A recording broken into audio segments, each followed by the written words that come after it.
Azərbaycanın İranla ortaq tarixi səbəbindən çoxlu sayda fars sözləri gündəlik danışıq dilinə daxil olmuşdu.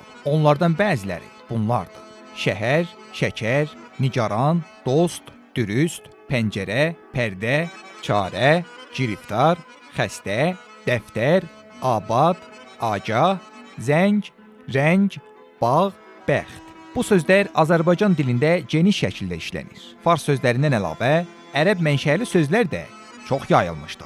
Onların bir qismi fars dilindəki alınma sözlərindən ortaqdır. Bir qismi isə farsçada işlənmir və ya başqa mənada işlədilir.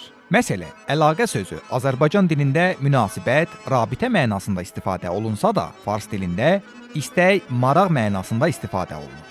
Maraqlı məqamlardan biri də odur ki, Təbriz, Tehran və İranə adları Azərbaycanda olduqca geniş yayılmış insan adlarındandır. Azərbaycan ailə adlarında ən çox işlənən sonluqlar ov, yev və zadədir.